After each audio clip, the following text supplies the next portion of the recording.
ఏదైనా డబ్బులు దాచిపెట్టుకునేటివి లేదా ఒక పొలం అమ్మాలి లేదా ఒక ఇల్లు అమ్మాలి లేదా ఒకటి ఏదైనా స్థలం అమ్మాలి అని అంటే దాని మీద ఇన్వెస్ట్ చేసి ఉంటాం. ఇన్వెస్ట్మెంట్ చేసి అక్కడ డబ్బు బ్లాక్ అయిపోయింటుంది.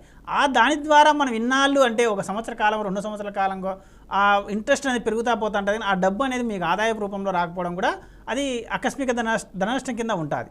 అదే అది అమ్ముకొని మీకు ఆకస్మికంగా ధనలాభం అంటే ఎక్కువ లాభం మీరు ఎక్స్పెక్ట్ చేసిన ఎక్కువ వస్తేనే దాని ఆకస్మిక ధన ప్రాప్తి అంటారు, ధనలాభం అని కూడా అంటారు.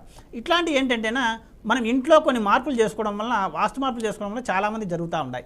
ఎలా జరుగుతున్నాయంటేనా సపోజు ఆ ఇంటికి వచ్చేసి ధన యొక్క యోగమే ఉండదు. అటువంటప్పుడు ఏదైతే కనుక మనం వాస్తు మార్పు ఇచ్చింటామో చేసే ప్రయత్నం అక్కడ జరుగుతా అంటే అప్పుడు కాలం బాగున్నప్పుడు 2 నాళ్ళు ఏదో రొటేషన్ క్యాష్ రొటేషన్ జరుగుతూ ఉన్నప్పుడు బాగానే స్థలాలు కొనడము లేదా అమ్మడం అటువంటి చేస్తూ ఉంటారు.